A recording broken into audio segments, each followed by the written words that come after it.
showtime.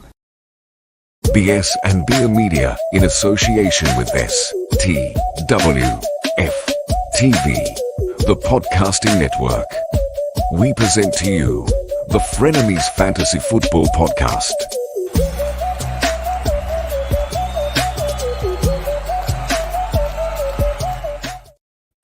Yo, what's up, everybody?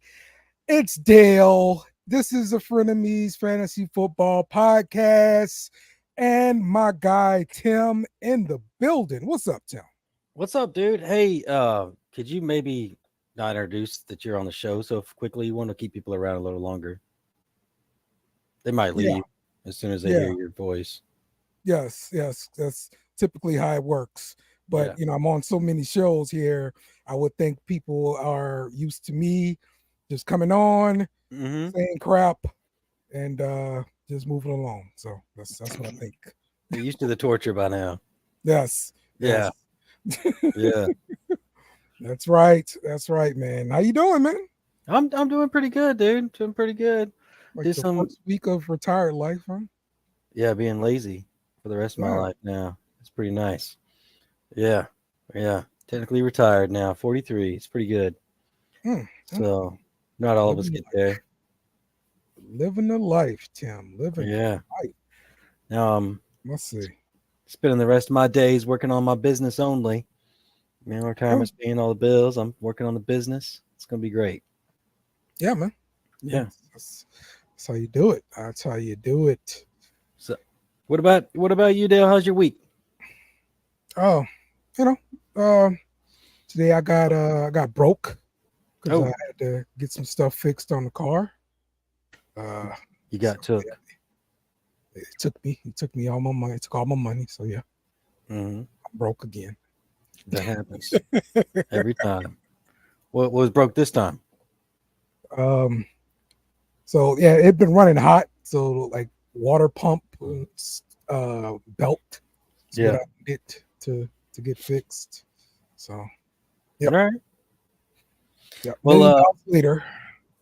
What are you drinking today? Huh? What are you drinking today? Oh, yes. What? You know what? What? In honor of my guy Kyle. Okay, this is a Kyle kind of drink. Dun, dun, dun, That's right. I had some tequila. Yeah. Finished off, and I put some Powerade in it. Yeah. Tequila and Powerade. Right. It's a Kyle drink right here. Hey, man, times are tough, man. We got a car to fix around here, bro. Hey. We're going to throw some Powerade down, Already had it in the house. It's already here. Let's go. Look, damn. All right, dude. There we are. That's wow. It. What about you, man? What you drinking? I got the working man's beer, baby. Modelo in the house. All right. Yeah. I had to go buy another 18-pack. I'm down with the Modelo right now. 18-pack, not a 12-pack, but an 18-pack. Right. They fit in the fridge really nice. That length, the right girth and length, for the fridge. Right girth and length, huh? Right. Yeah. 12-pack's a little short, right? You can tell you look back there and there's like a lot of space behind it, but you got that 18, fills it up just right. Yeah. Okay. That's what she said. There you go. Yeah. All right, man. Let's talk about some news. Let's get our guys out here. There they are. Oh, you know what? You got buttons to push? I forgot to share one more place here. That's what I forgot to do. Man, yesterday the freaking Olympic Committee took down my video. Was on the chop up, and I showed the little 100-meter race for the men's or whatever. Yeah, man, they didn't like that. They were like, "No, take that video down," and they took it down. Dang, dude. Yeah, man. You got took all over the place, man. At the car shop and on the video. Pretty much. I'm an easy mark, Kim. That's what it is, man. Yeah, But they're sitting around just waiting on Dell to walk in the door. Like, man, I can't wait till Dell gets here. I'm going to make him get a new water pump. yeah, Like, man. Waiting on me like that. That's messed up, man. So, all right, back to the news here. The first news item I got, if I can get to it, is Brandon Ayuk has been given permission to seek a trade. So he's been wanting a new deal, hadn't gotten a new deal that he wanted. Yeah. And now he's looking for a trade. And so with this trade, it's also going to become a another contract, because you got to agree to the contract. He's got to agree to the trade, period. He has no trade clause. So he's got to approve the trade. So the contract has to come along with this trade. So I'm guessing maybe the 49ers get a second round pick for him, maybe. What do you think they get for him? Oh, really? A second? Yeah. Look, what was the Patriots deal? Did you hear about that, by the way? There was a Patriots Brandon Ayuk deal. Yeah, that was some rumors I heard. I think Brandon Ayuk turned it down, like he didn't want to go to the Patriots. Yeah. Which you should use that when you have this this leverage and not go to bad teams. Well, nobody wants to go to the Patriots right now. They were talking about how they've traditionally not really done well picking offensive talent, to be honest with you, too. Right. They've just not done well all around. Defense, though, they're done pretty well. They did great with Brady, of course, but that's just luck of the draw, it seems like. Supposedly the Patriots had a boatload of money waiting on him, and giving him everything that it seemed like he wanted, but was not the team that he wanted. So, the Browns are supposedly in rumors to still be smoking. The Browns? The Browns. Like the Browns are loaded at receiver. Dude, I heard Pittsburgh was in the mix for him. Okay, that makes sense. That's another one that makes really good sense, really. Yeah. Pittsburgh would be great for him, to be honest with you, too. But yeah, dude, there's not a lot out there, I think, because when you force yourself out, some people don't look at that too highly. So I'm also thinking about the contract he's demanding. Now, rumors are he turned down a $26 million per year deal from the 49ers. I don't think that's true, because it just don't sound right. Like Debo's getting paid 23 a year. And so if the 49ers come back to you with 26, to me, sign that deal. Debo's number one. Right. And he's paying you. They're paying you number one money. Exactly. This is my thoughts right here. Sign this deal, man. So, because my thoughts were looking at different contracts or whatever on the NFL. I see that I want to say it's who's the guy just went to the Titans from Jacksonville? Ridley. Yeah.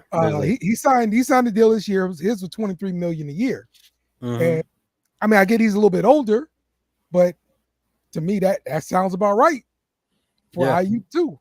Ayuk has never shown or proven that he was the number one guy, because Debo was always there. And when Debo was out, the 49ers would suffer and struggle on offense. Yeah. So there were times with the number one receiver. Yeah, there were times whenever when Debo was out and Ayuk was struggling, he showed some number one receiver stuff, but you also, as number one receiver, you don't have clear signs of struggling. And Ayuk showed that. What was it? Last year before last, when Debo was out. Yeah. So last year. It ended up being Kittle that benefited. From Debo being out. And also what's the running backs they had back then? Elijah Mitchell and some other guys. CMC. Well, before CMC, this I think this happened before CMC, the old Debo being out thing. So no, last year. because I watched the show Receivers. Yeah. And they followed Deebo Samuel and George Kittle throughout the season, all the way to the Super Bowl. He was struggling to stay healthy. Kittle was too. And they would show how they would go get shot up and stuff and come out and play. Gotcha. So yeah, those guys.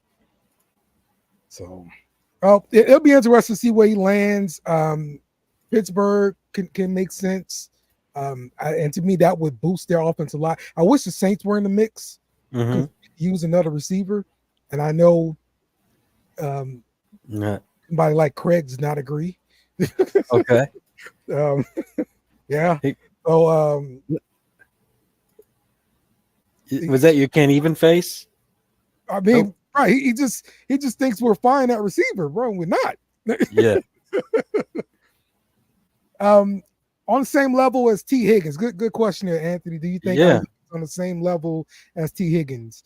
Maybe so. Yeah. I mean, both a half step behind.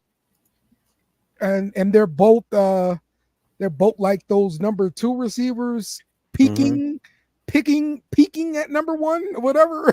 Yeah. So yeah, I could see that comp for real. Yeah, I do like that comp, but I think T. Higgins is a little bit better than Ayuk because whenever Chase was out, T. Higgins picked up. Yeah, he did. He did work pretty well. And that's a clear sign for me when somebody's out. Are you picking it up? And if they're not, if I'm questioning whether they're number 1 while they're the number 1, then that's a problem. I want to say he did pretty decently even with the backup quarterback. T. Higgins? Yeah. Yeah. I think their offense completely struggled anyway without Burrow, right. The offense took a dip, but I mean Higgins when he played, he was okay. So let's see. Let me look at his game log from last season. Yeah. So he finished with 656 yards, 5 touchdowns. So not a great season. Well, that was Cincinnati as a whole too. Right. Yeah. Their offense, their offense without Burrow there, because they don't really have an offensive line either. So, well, yeah, that's always been an issue before Chase got there. So, because remember that was a dilemma: draft the offensive lineman or draft Chase. We're going with Chase. That wide receiver, man. All right, look, it's pretty. Yeah, man. Right. Hey, what fast cars, bro? Yeah. Who we got next? Josh Downs could miss up to a month with the ankle injury. So he was carted off. He had the air cast on and everything like that. Like this is a guy that was supposed to be taking a step forward. This could definitely put a hamper on those dreams there. Those Colts, right? Yeah. Yep. Adonai Mitchell. Oh, it's time for him to step on in. Yeah. They did draft him in what, the 5th round, 4th round, something like that. I'm not sure if it's that far behind. Let me see. Let's see. Second round, 52nd pick. Yeah. Second round pick. So that's that. He gonna slide right in. To me, the big benefit for this is gonna be Pittman. I'm sorry, Alec Pierce, because Pierce was kind of just looking like just a deep guy only, and maybe this gives him more opportunities to do, something different. And so we'll see if that's how it shakes out. So, all right. Okay, so let's see what we got next. Jaden Reed from the Packers. Oh, that's your boy. Dreaded calf injury. So this is the guy we just talked about last week, who kind of took off last season because of the injury to Christian Watson, and he was dealing with a hamstring injury and all that kind of stuff for the most part. But yeah, he benefited from that, and so now you got a guy like Wicks that we talked about last year. Maybe he puts it on now. Well, if this calf injury, lingers. Yeah, they definitely can linger. Any kind of soft tissue injury, we're always looking for that. Always, that's going to be a long heal time. They're going to bounce back, and then they're going to be bad. Get hurt again and be bad. But hey, I was really looking at Jaden Reed as being one of the most intriguing pieces in Green Bay for fantasy value. So, right. I was thinking the same thing too. You just try to be like me. I mean, look, the guy did what he did last year, man. I can't argue with that, Mm-hmm. And like he was definitely that starter. It was him and Dobbs, pretty much fighting it out for who's going to be like number 2 for the most part. If Christian Watson is healthy, he's going to be number 1. The challenge is, can he stay healthy? Because that's what if you're saying that he's going to be number 1, that's what Dale's saying. I like it. So, but I don't. It might end up being Reed or Dobbs at the end of the day. By the end of the day, but I don't. Also, though, is Josh Jacobs. How much pass catching is he going to do? So. Yeah. So let's talk here real quick about your running back here, Marshawn Lloyd, Tim. Oh yeah, 3rd round pick. That's good draft capital for a running back. He's probably going to see the field this year. Mm-hmm. Like, I just don't like AJ Dillon. Like, he's a bad football player. Whoa, you said he's a bad football player? Bad football player. Okay, he's in the NFL, Dale. I get that. Also, Jamal Williams is a bad football player. Okay. Okay. All right. Now you say that. No. I have footage somewhere on YouTube that says that I didn't think Jamal Williams was special when we signed him. Okay. All right. Argue with Craig about this. Okay. Yes. Argue with Craig. That's a new thing anyway. So look, man, I've got Lloyd. Anthony asked, can you name a Colts wide receiver core? Yeah. Who is Pittman, Alec Pierce, was Downs, Mitchell. Mitchell now. So yeah, there you go. That's the guys. Well, I will say, someone said on the show that Dylan would be traded to the Cowboys. They talked about this on Monday. Did they? The NFL show, yes. All right. And that was where I kind of revealed my dislike for Dylan and his football abilities. Mm-hmm. Because apparently he went to Boston College. I didn't know this, and we've got a Boston College, fan because that's the area they're living in and everything. It's cool. No right. I don't think he's a good football player. That's all. Well, he belongs on the Cowboys. That's what it sounds like to me. So, right there with Zeke. But Marshawn Lloyd, I got him as the rookie rankings this year as the number 4 running back. That's where I got him ranked at. So, so if your question initially was asking me about, what I think about Marshawn Lloyd. Well, he's on my radar. I hope to own a Green Bay player one day if Dell doesn't steal all of them from me. But, Josh Jacobs does have a nice shiny contract. Shopping Dylan around. But, Marshawn Lloyd looks to end up being the number 2, even before shopping Dylan around. In my mind, Marshawn Lloyd looked to be the number 2, at some point in the this season. So, yep. So, yeah. Yep. I'm with you there, Tim.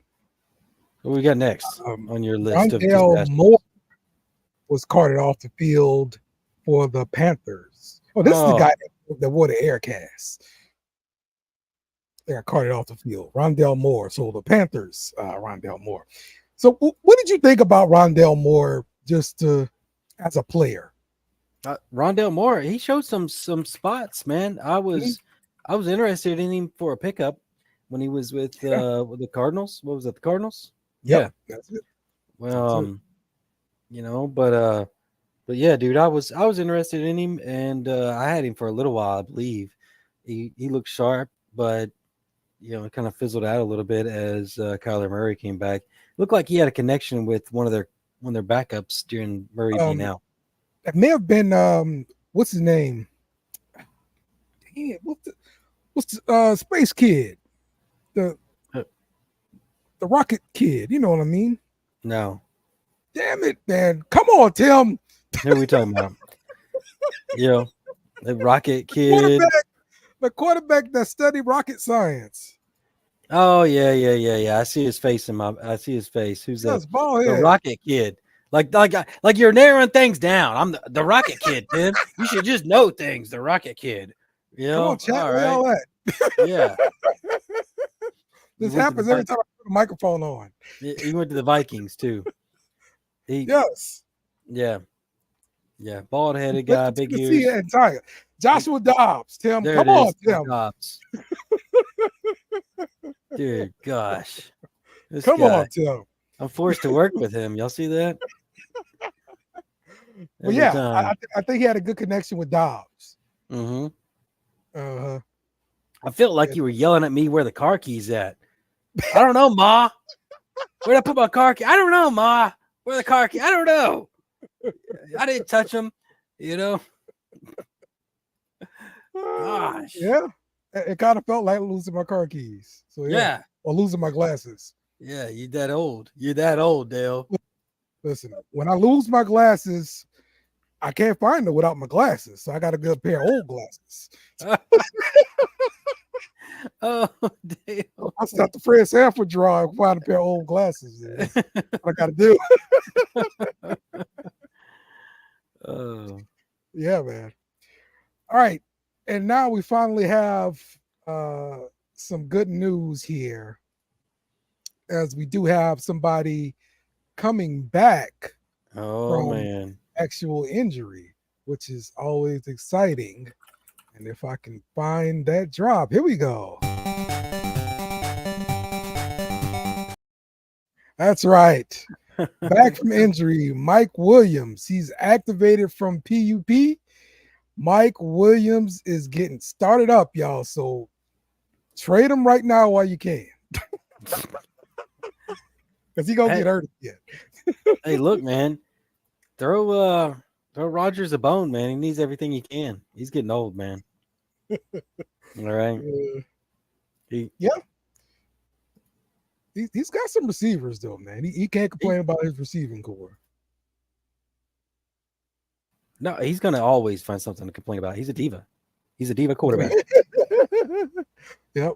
Mike Williams, Garrett Wilson, Alan Lazard. Yeah. Xavier Gibson. All his people. They spent the 3rd round pick on Malachi Corley. Yeah. So, yeah. Yeah, man. If Rodgers don't win this year, is he staying? Yeah, because he's going to stay with the Jets. No, I thought his contract was 2 years, and this is year number 2. Is it? No, I'm pretty sure. Look up Rodgers' contract real quick. All right. You got the contract info. You're the contract info guy. Aaron Rodgers. Let's see. Where's Patty? We need Patty back, by the way. Signed contract in 2023. And his contract voids in 2026. So he's got at least another season with the Jets. So yeah, he'll be there. All right. He'll be there. So all right, man. So let's talk some tight ends, Tim. It is tight end day. It is. Oh, we'll talk about some rookies also in this, or are we going to just talk about just overall rankings? No, well, we're talking about who's got who's got the chance to be the number one tight end on the season, because Dale and I, we had a quick conversation ahead of time, and we disagree. But I believe very strongly that if you're good at picking a good tight end, the rest of your team is going to kind of follow suit with that. And I made this statement to Dale, and he argued with me, which is nothing new in my life. But I believe that maybe picking a tight end, a good tight end, is more important than picking a good quarterback. I think there's an argument to be made there. Okay. Because you can stream a quarterback. They're depending on what defense they're going against. You can pick a good quarterback for 3 or 4 weeks out of the year. It's very hard. I hate going into the free agency and digging up a daggum tight end for a couple of weeks. It's nasty. It's ugly.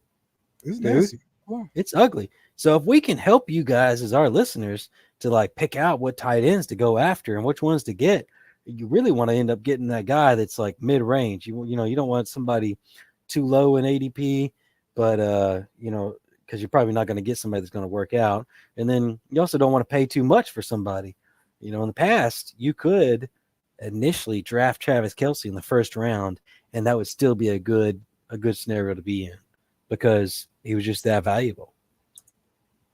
Yeah. Yeah. How valuable do you think he is right now, given his age? Oh, dude, I was looking over here, and I pulled up. Yep, bam! You read my mind, Dale. That's right. I pulled up the Fantasy Pros ADP. All right, and ADP stands for average draft position. So this is what we're looking at from Fantasy Pros, and they got CBS Sleeper and RT Sports on here. They don't have Yahoo. They're missing some other key pieces, but it's a pretty good piece. Are you doing standard scoring, half PPR? Yeah, yes. Yeah, awesome, even better. Mm-hmm. So we got right now, as far as average draft position goes, Sam Laporta is the number one. Now this doesn't mean rankings is number one. It just means what people are drafting them in their leagues on average. And so Sam Laporta being number one, Travis Kelce number two, Trey McBride being number three. Like that's pretty high for that guy to be so young, in my opinion. Yeah, he hadn't produced yet for me to be put him at number three. I thought Mark Andrews should have been right there, but I guess assuming coming off of an injury like he did, maybe take them down some. I guess that's what they're thinking. Yeah, and these are like average people drafting, in mock drafts. So this isn't like experts ranking this. This is just where people are drafting them, and this can be a hype too, by the way. So this can be very hype driven data right here. Absolutely. But yeah, we got Mark Andrews at the number 4 spot, Dalton Kincaid at number 5. All right, there's been a lot of hype this offseason about Dalton Kincaid. And that's mostly because Buffalo's wide receiver room is really young. So we're thinking they're gonna play like a lot of 2 tight end sets, and also that he's gonna get the work. They'll be the number 1 target, like Kelce. I'm sorry, Kelce. Yeah. And we'll talk some more about that later too. By the way, we got our going through our thing, and George Kittle being number 6, and interesting, one of y'all's dirty birds right here, Kyle Pitts at number 7. Yeah. So that's somebody who could, shoot up this list if he lives up to expectations, and the fact that this is a new offense coming in. I think they're going to actually use their weapons this time. So, I think they'll be fine. I think he's going to be fine. I think he's going to go up this list by the time we talk about ADP next season. Yeah, and ADP's, in my opinion, is very hype. It's very hype oriented. So, and it's just mock draft. So we don't know where everybody's going to end up at. But it is to know that it's good to know this, because this is where you can assume that a lot of your league mates are going to think of guys in this order as far as tight ends go. Yeah. Yeah, yeah, absolutely.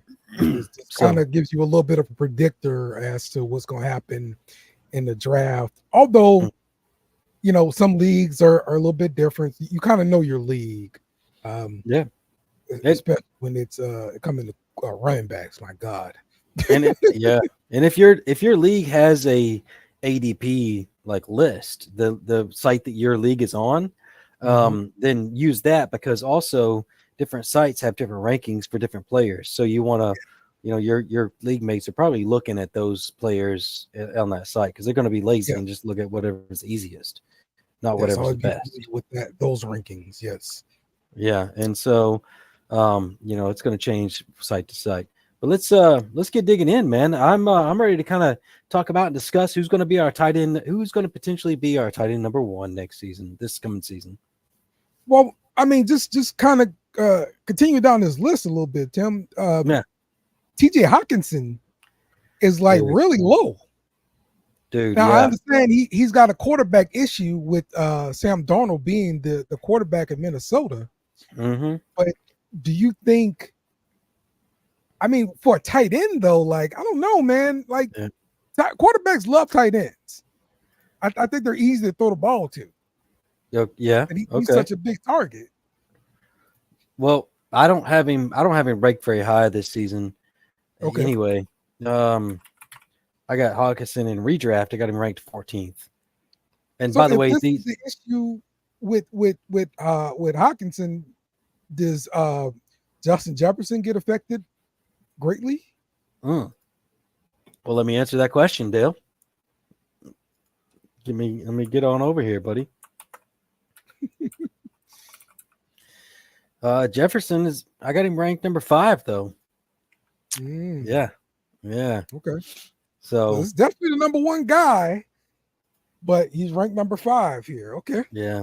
Well, also though, young quarterbacks don't typically hold up to 2 targets as far as stat wise goes. Fantasy football points. They're gonna eyeball that one target, and then they're gonna freak out and get sacked. okay.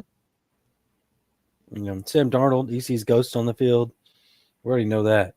And what's that? JJ McCarthy's ready to take over, right? Isn't McCarthy? Oh yeah, they actually said he was looking really good in camp. So I think preseason is probably gonna have to play out before they actually consider him for the starting position. Maybe it's gonna Mm-hmm. be more of the fan pressure. We want to see McCarthy. We want JJ. Yeah, we'll see what happens though. But Hawkinson is a good notice here at number 13, and of course your boy Dallas Goedert, number 12. Yeah, he's also pretty low for me. Yeah. But I mean, like he's got some good chemistry with Hurts, so I could see him, um, finishing in the top 10, at least top maybe top 5 of tight ends this Okay. season. You said top 5. Yeah, You gonna put a beer bet on that? no, Oh, that's what I thought. That's what I thought. mm-mm. He's brave enough to talk. He's brave enough to mix the tequila with the Powerade, but not brave enough to make the bet. All right. You know, Dale's Dale's dirty, but only dirty to a certain level. All right. So yeah.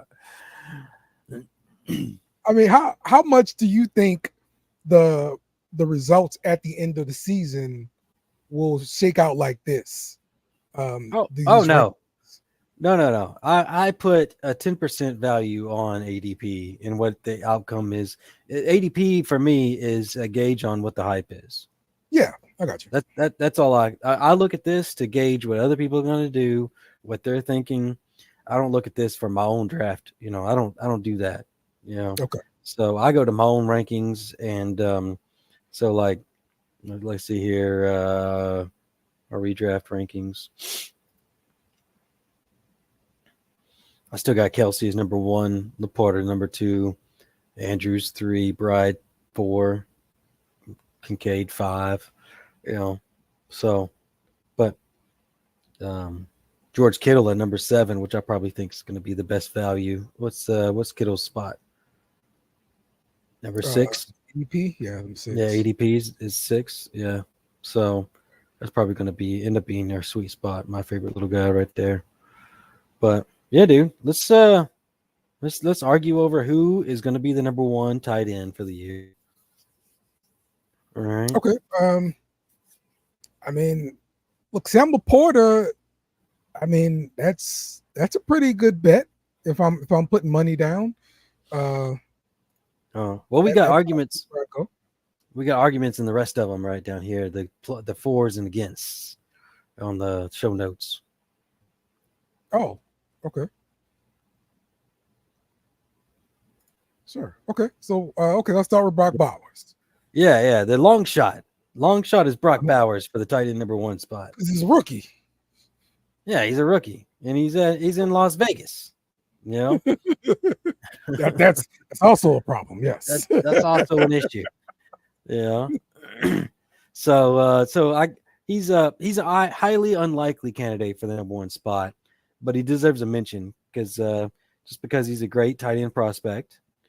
It's hard to see him measuring up to Sam Laporta's rookie season because that's the kind of season he's going to have in order to be the number 1 tight end on the year. Yeah. And so he's I just don't see him actually adding up. Who's our quarterback over there? Well, you don't really know who's the quarterback in Vegas because they're having a competition. So it's either going to be the guy last year, Aiden O'Connell, I believe. Yeah. Minshew or McConnell. Minshew. McConnell. Yeah. Yeah. And I don't see either one of them putting up big numbers. After Devontae Adams and Jacoby Myers, Brock Bowers is probably going to be the number 3 target. So yeah, it's going to be a poor offense overall.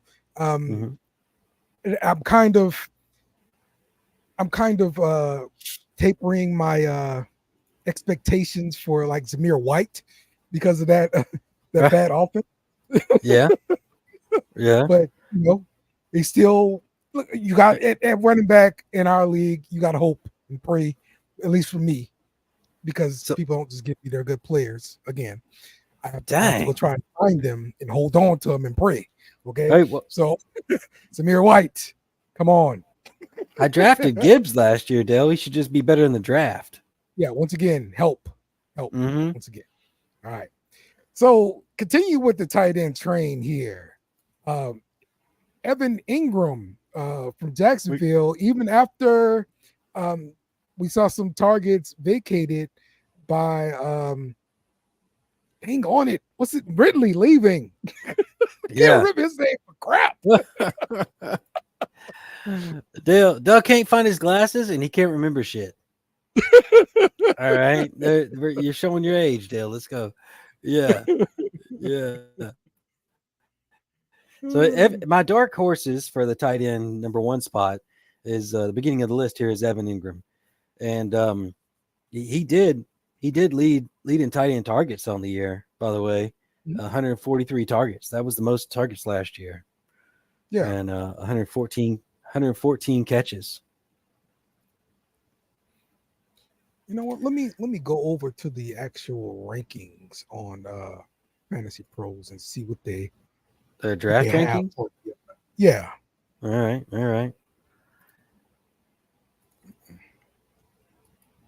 Oh my goodness.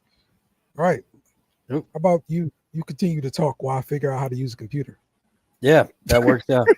So I think Evan Ingram's a good sleeper option. If you end up finding yourself in the back end of a draft and you need a tight end, Evan Ingram ends up being a pretty good option on the backside. They do have lots of vacated targets, and it should equal early season production from him. But be careful though as well, because last season was probably an outlier in his career, and it's unlikely to be repeated. So he had a pretty decent ride last year, but that is the tops. That's probably the best we're going to see out of him. So you know what you get when you draft Evan Ingram. He's a dark horse for the number 1 overall spot, and that means highly unlikely. So Fantasy Pros has him leading tier 3 here, ranked in number 10, followed by Njoku. So let's see. He's the top of tier 3, right behind of George Kittle. Do you like agree with us? This place look okay to you? Well, I like tiers altogether but I don't ever want to draft at the front end of a tier. Honestly, why? I like drafting at the backside of the tier because they're so close together. What does it matter, right? Okay. And if he's going to be the front part of that tier, then you're going to get better value closer to the bottom of the tier than you do in the front half of the tier. So the value you're getting with Schultz is better than the value you're getting drafting Evan Ingram, is what you're saying. I'm just saying that going off of this tier list that you just brought up, yes, Evan Ingram being the top, the number 1 of his third tier, then yes.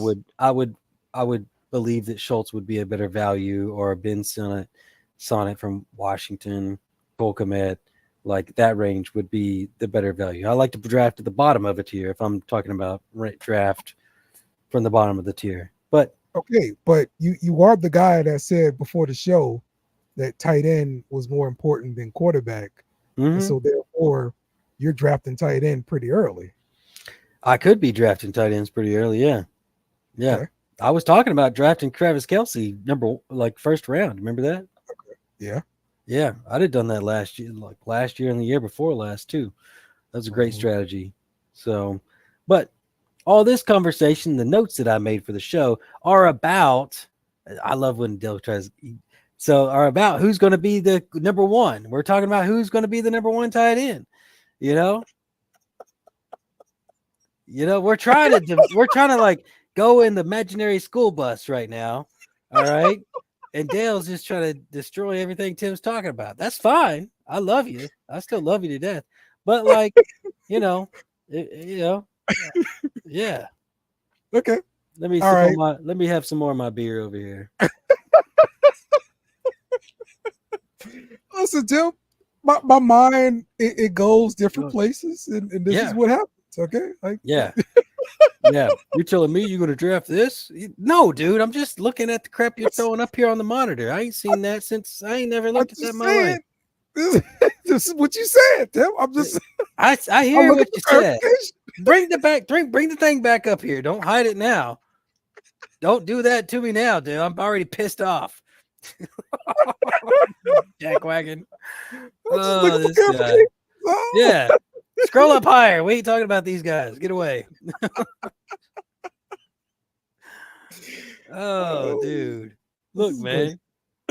Look, we're talking about dark horses that could be the number 1 dude on the year. Oh, my gosh. I thought I did really awesome preparing these notes today. Where's Kyle at? I need him back. I need Kyle back. I'm nothing without Kyle. Damn it. All right, Kyle Pitts. This is a guy I've been looking forward to, despite you, because it's the only reason why I drafted him. So I need him to actually work out. Tim, is he going to work out this year? The Magic 8 Ball says yes.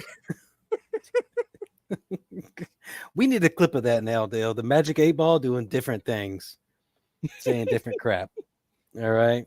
And I need to be able to put in whatever that little triangle thing is that pops up for the Magic 8 Ball. All right. Like I need to put in whatever phrase it is for the week on the clip. So, but Kyle Pitts is a dark horse for the number 1 tight end position because last year he actually finished as the tight end number 6. And he led all tight ends in air yards at 1,029 yards. So he had the most usage out of everybody. And I like to see that, because when you're getting good fantasy points with a lot of usage, then that means that that you're being used a lot, but the touchdowns just aren't there.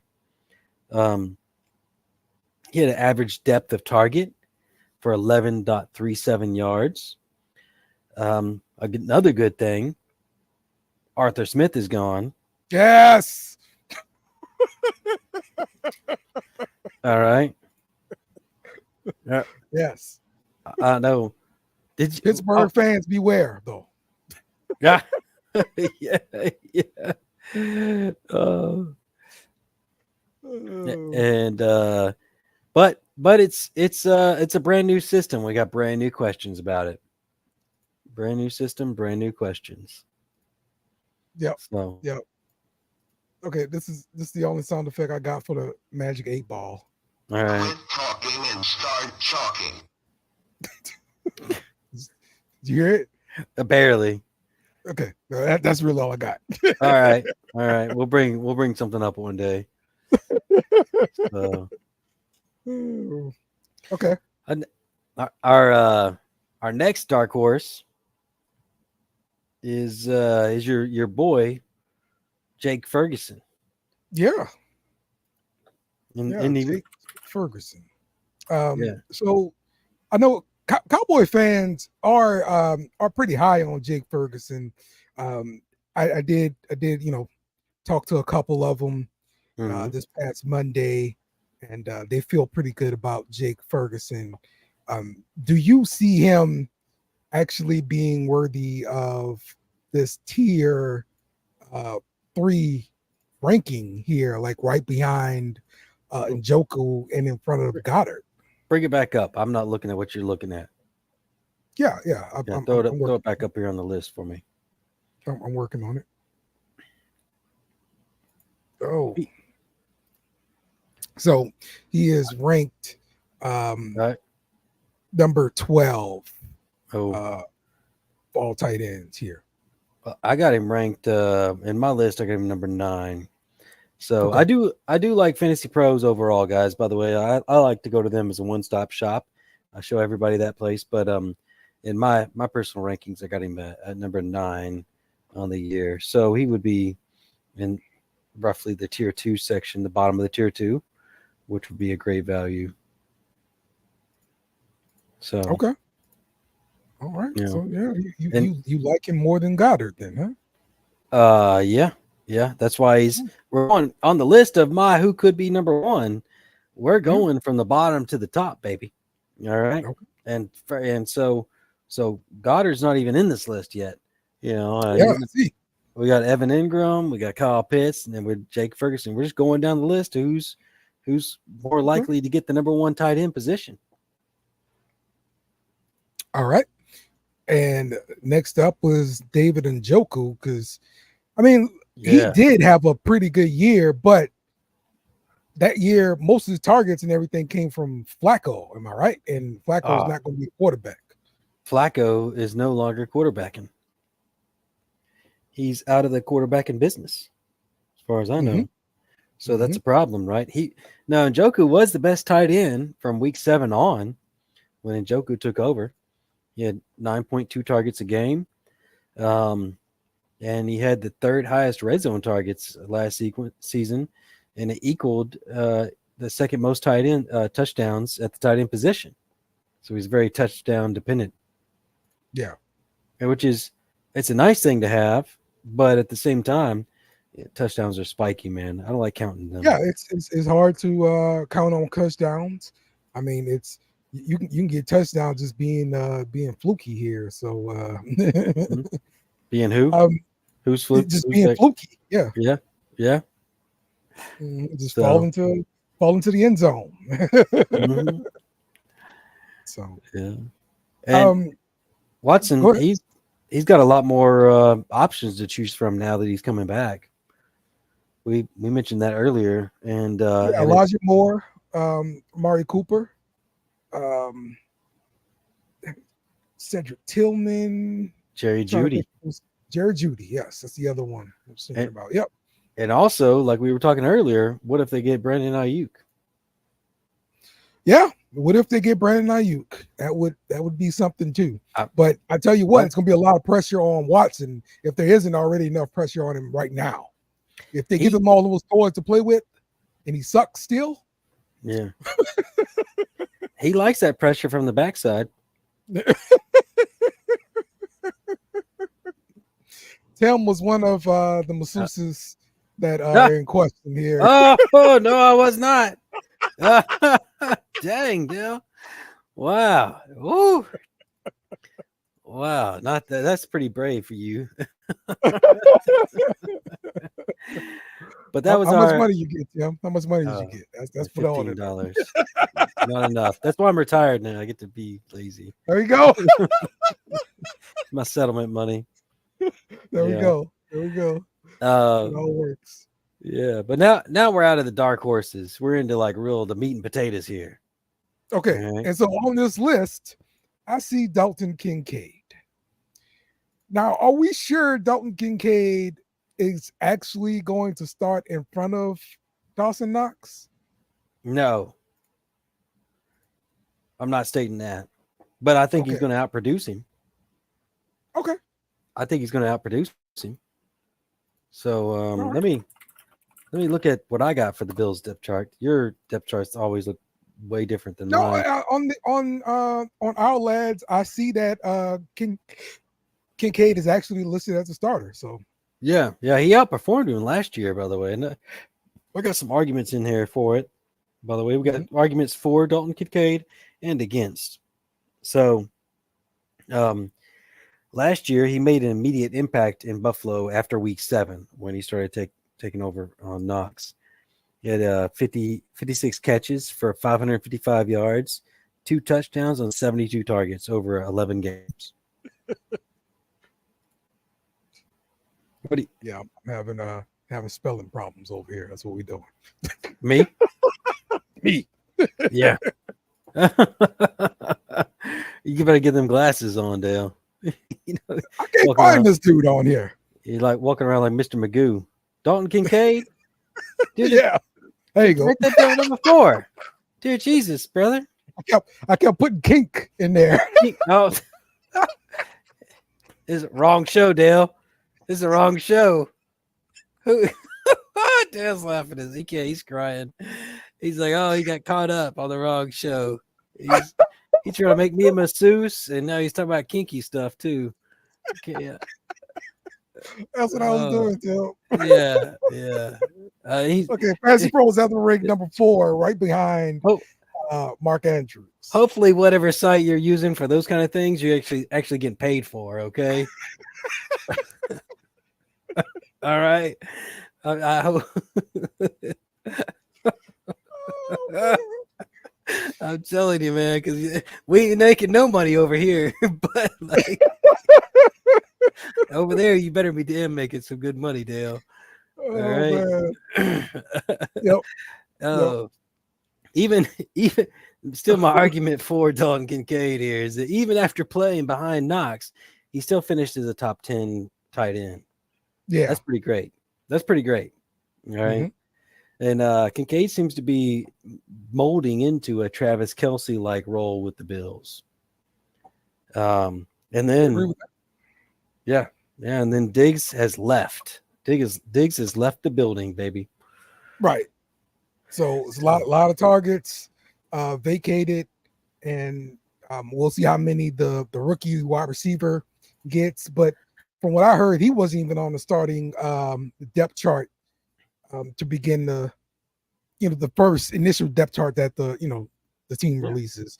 Some of them don't care about it. They probably let the interns do it, but that's the first thing we get. So and that's some of the arguments against Dalton Kincaid right now is that Keon Coleman could become the future number 1 target over this current season.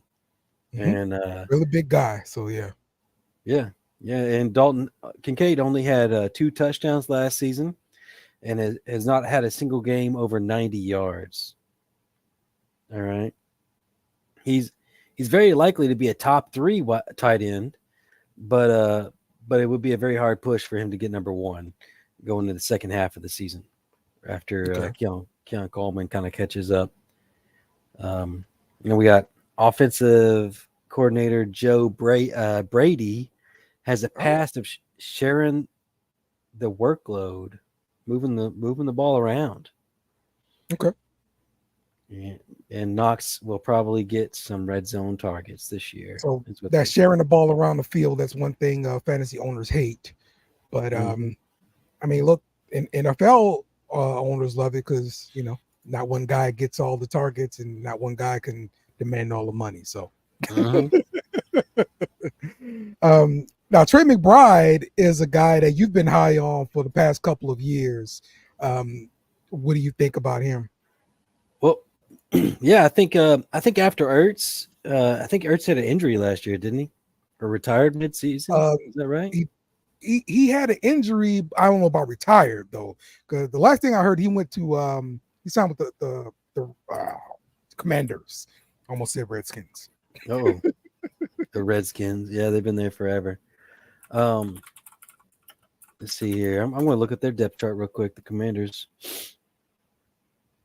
So yeah, we got Ertz as number 1 over there. Wow. I don't foresee that to be lasting long, man, to be honest with you.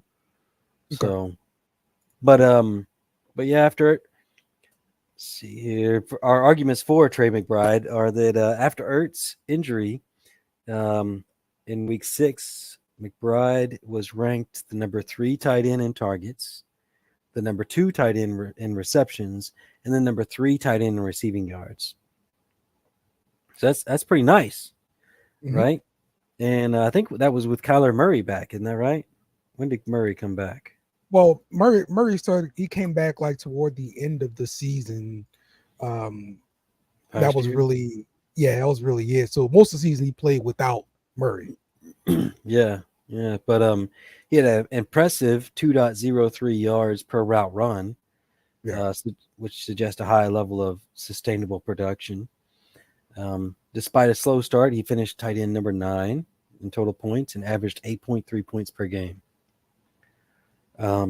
His projection last year, if he had a full season of Kyler Murray, would have been 112 catches, 14 yards, 5 touchdowns, and 145 targets. That's pretty nice. Yeah, man. That's pretty nice. But what's some of these arguments on here? What you got against Trey McBride? So definitely their first round pick, right? It's got to be one. Yeah. Who's their guy? Yeah. Marvin Harrison Jr. Yeah, it's got to be the guy. Yeah. You burn a first round on somebody, you got to pass to the guy, right? Yeah. So, exactly. So yeah, it's Marvin Harrison. Hollywood Brown left. Yeah. Rondell Moore left. So yeah, it's a lot of vacated targets, but yeah, it's I think it was 160 vacated targets. Maybe I'm lying. Hollywood Brown left behind. No, I didn't write that down. But yeah, there are small offensive pieces that could carve out some roles. Your boy Zay Jones.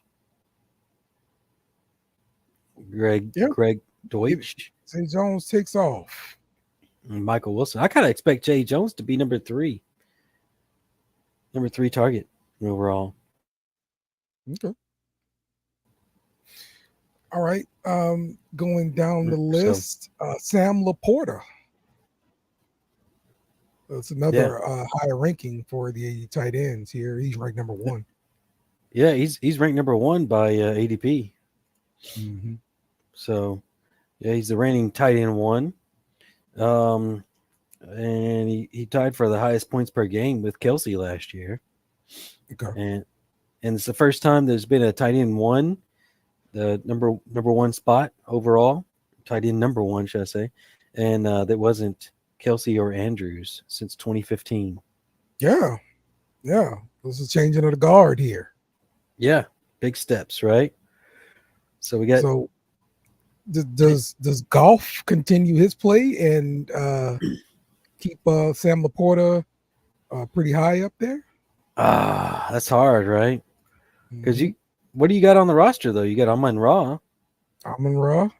Jameson Williams. Yeah, that's one of the negatives. Gibbs coming back, Jameson Williams being there, and Jameson Williams is supposed to be carving out his own role, So we got some bad things on the side there to be cautious about him. But although if Jameson Williams gets hurt again this year, he is definitely Jerry Jeudy. no, dang, Straight up, bro. He's Jerry Jeudy. If he hurts again, he's Jerry Jeudy. yeah. Hey, so dude, this ranking that you pulled up, is this redraft ranking that you got pulled up right here? I assumed it was. No, you got Dynasty rankings. I'm tracking. All right, cool. Those are Dynasty rankings. So, yeah, some of this makes sense now. Mm-hmm. But yeah. So Sam Laporta, a couple of things good for him here is he's the Lions' number 2 pass offense right now, pass option. And he's probably get the most potential out of all the young tight ends. But some bad things he's got going on. He has lots of production coming from touchdowns, and we don't like to see that as much. But over the past 10 years, every tight end that has scored 10 plus touchdowns with fewer than 900 receiving yards came back the next year to score 3 less touchdowns. That's like stupid things that I like. I like to know about. Yeah. So whatever works. He could make up for it with increased yards and targets, but it's unlikely. And he has a lot of players threatening his role with Gibbs and Jameson. Okay. Give me your case for George Kittle. George Kittle. So he led tight ends with 11 and 1,020 yards last season. And finished as the tight end number 5 over 2023. He led all tight ends in deep threats. 18 plays of 20 plus yards, 8 plays of 30, 3 plays of 40 plus yards, 2 plays of 50 plus yards, and 1 66-yard and a touchdown play. Which I didn't think he made all those big plays like that last year. Yeah, right, dude. He was 5th in yards per route run and top 10 in yards after the catch. And so that's pretty awesome. Those are stats that we like to look at: yards per route run, right. And the yak yards are kind of meh, but he finished top 5 at the tight end position 5 of the last 6 years. So Kittle's always there. And if Brandon Ayuk leaves, yeah, that should open up more targets for sure. Yeah, it's even better. But it's also a bad thing because Kittle's very inconsistent. Simply because San Francisco has so many pass options. Well, he's also inconsistent because he's always hurt too. Yeah, he's always hurt. Is he always hurt? He's always hurt, bro. He's always dealing with something, bro. If you own him, you're gonna be looking at the injury report every Sunday morning. Really? I mean, I had Kittle for a little while. I owned him for a minute. He wasn't hurt last year. No, he didn't miss. Oh, he missed 1 game last year. So you're saying he plays hurt? Yeah, he's always dealing with something. Yeah, he missed 2 games. He was dealing with a lot of stuff too. He had a shoulder injury. I saw him leave the game he went to, get shot up and all this kind of stuff, and then he didn't feel like Superman. He came back. He came back. So since 2020, 2020 he missed like half. I'm going to say more than half the season in 2020. Just looking real quick, and he missed 3 games in 21. 22, he missed 2 games at the very beginning, so that whatever injury might have come into the season with. And in 23, he missed 1 game, the Rams game. So, yeah. But San Francisco only bad things against him here. He's inconsistent. He technically is his team's number 2 target at 90 targets per game. Nope, 90 targets overall for the season. Tied for 9th overall targets and tight ends. San Francisco only averages 258 passing yards per game. Yeah, that's hard. Yeah. So you're splitting that up with Ayuk, Debo, Mhm. and Kittle. And so yeah. Yeah. So here's your next boy. One of your Yeah, favorites. Mark Andrews, Mm-hmm. like, yeah, he was the man back in 21. I do remember when you wanted to trade me for him for some reason, The and I year was going to before. actually make this deal for some reason. But yeah, yeah, give me your case for Mark Andrews. There it is. Yeah. I was gonna trade for him from you, right? Yeah, yeah. Yeah. We almost made that happen. And then It he was the wasn't close at all. Dang. Yeah. Well, he finished as a tight end one in 8 of 9 games last year. After his injury, after he got well. So I mean that's pretty good, right? Mhm. He finished with 6 touchdowns in 23 and the second most of all tight ends in 2023. Some of my English isn't making sense now that I'm reading it to myself. So, top target on his offense and pushes over 100 targets each season. You can't have a monster year if healthy in 2024. He's 30. Yeah. Yep. So with that, so it's the second year in that offense Mm-hmm. for I think Lamar Jackson is going to even look better, and if Andrews could stay healthy, we know Lamar Jackson really likes him as a target over that middle. So yeah, I could see him actually having that monster year you're talking about. But see, I didn't realize he was 30 years old, Tim. Yeah, he's So 30. so we're coming to the end of that window there, Tim. Yeah, this is where I sell. Mm. I sell it 2 years prior. All right. He's 30 and he's 30 years old, but he's still in the window of all the way to 32. Typically, wide receivers and tight ends plateau at 32 downward. So, but I like to sell 2 years prior just to like give that person some, who I'm selling them to. You get your most value, and they also still like him for a couple of years before they hate him. Yeah. And then Yeah. they forget they purchased him from you. Yeah. Yeah. Yeah. That's good. But we got some bad things. Okay. We got some bad things from here. And that's Ravens' newest addition. Who's that, Dale? Who we got? Oh, the running back, Derrick Henry. Derrick Henry. Yeah. Yeah.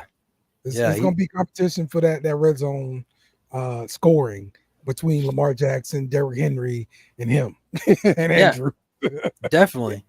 And if you got Derrick Henry coming in, you're gonna be probably a more run heavy offense Mm-hmm. than you were last year.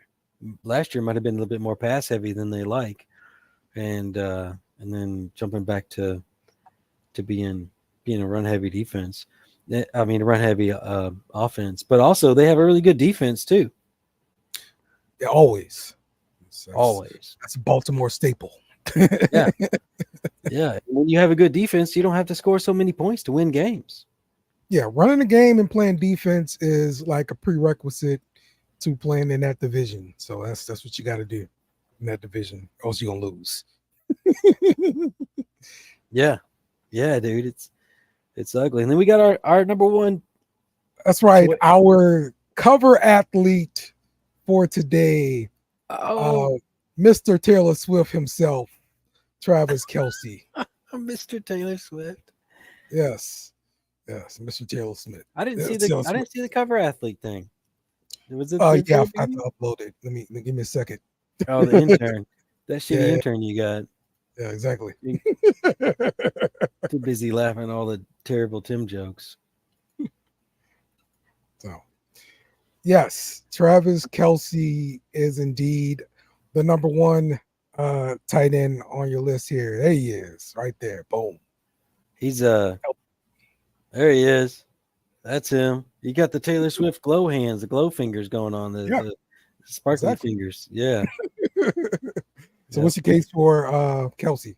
Well, he's been a tight end one, which is the top 12 tight end for the last 5 years running.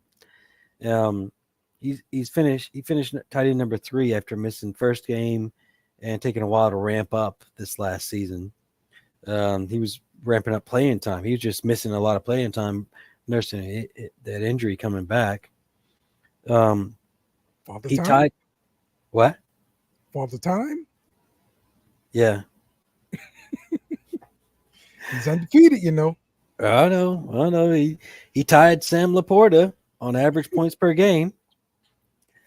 And all that with only 5 touchdowns on the year. He averaged 8 touchdowns per season since 2017, though. He had a down year last year with 5. But the bad things, he's 34. Whoa, 34. He's almost 35. And you just told me to trade Mark Andrews now. at 30. Yeah. But Travis Kelce going strong at 34. What you talking about? Yeah. Hey, that's an outlier. All right. That don't happen.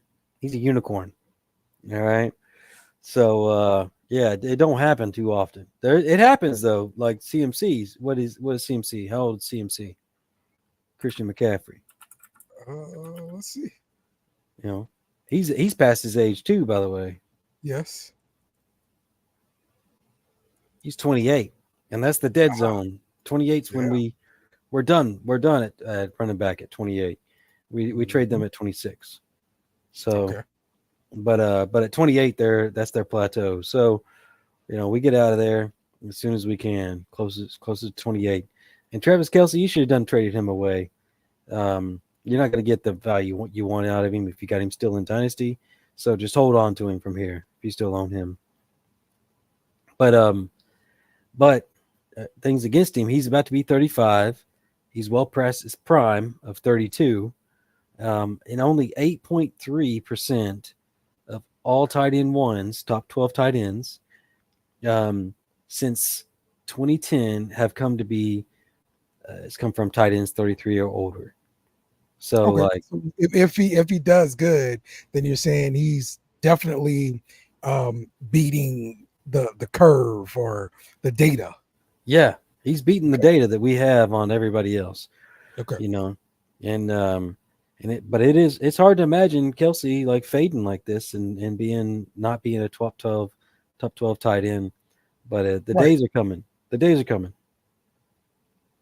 To me, I don't think his play. I mean, his play has started to decline a little bit, but it's still good. And I think what ends up happening is his snap share starts going down a little bit, and then that's when you start seeing some decline from him. But I think after that, he's just going to end up retiring. Yeah, want to go and travel with Mrs. Taylor Swift. Yeah, Mr. Taylor Swift. So, he did see this last year. He saw the lowest snap share since 2014. Exactly. You know, so like that's kind of like a key to the decline of a player is when they start pulling snaps back so that they can rest more and still be ready and pumped for those other ones. But his production did decline 25% off the 2023, the metrics the year before. So it'd be the 22 metrics. His production did decline, and his average. Here's a key one too that we look at is the average depth of target. And it's dropped for 7 consecutive years. So showing a gradual decline in speed and performance. But you know, yeah. Who and I think Kansas City is trying to actively replace him as a number 1 target. Now that doesn't mean it's going to work, but they're actively getting new wide receivers in, young guys, all that kind of stuff. It's going to be a matter of whoever clicks with Mahomes now. Rashee Rice has started to step up to the plate. We start to see a lot more target share for him. They got him listed as the number 1 wide receiver right now. Yeah. And then of course after that we got Marquise Brown. Yeah, exactly. Hollywood Brown's gonna demand some targets. Xavier Worthy, wide receiver, bro. Xavier Worthy. Dude, that's interesting right there. If you can get your hands on Xavier Worthy with Kelce leaving like that, that might end up being the number one thing you want. So yeah. He's gonna be Deshaun Jackson though. You ain't gonna know when to play him. Yeah. All right. But yeah, you'll get some bombs. You comp him to Deshaun Jackson? Yes, it's gonna be deep shots. That's what it's gonna be. All right. Deshaun Jackson either gets you 16 points or 2 points. That's what it was, bro. Yeah. That's what it was. True. So I see the same thing happening with Worthy because he got that kind of speed, man. So, and especially in his rookie year, that's going to be his number 1 route. Go deep. Oh man. Yep. All right, dude. All right. That's going to wrap up our show. Tight ends, the subject for today. Tim, I appreciate you, man. You did a really good job there with your notes and everything. Oh shoot, dude! You said something nice. Look at you. Saw some curveballs I was throwing. I was like, hey, look, I'm not swinging at that crap. All right. I ain't playing Dale games today. I've had too many beers for that. Oh man, I feel you, Tim. I feel you. Yeah. All right. Well, shout out to everybody that joined us. Thank you for the comments. Please like, share, subscribe, all that kind of good stuff. We will be back talking more fantasy football and have some fun and more foolishness. And Kyle can be coming back eventually, and it's going to be even more fun. So stick with us on the Frenemies Fantasy Football Podcast. So for Tim, I am Dale, and we have to end this thing a certain way, Tim, and I almost forgot about that. Did you? Almost hit the ending button, Tim. Can you believe that? Wow. So how we usually end the show here is... Thank you guys so very, very much. There we go. That's a proper way to end the show. And we out. Remember to follow us on social media at BS and Beer Media. Also, smash the like button on YouTube and share with friends.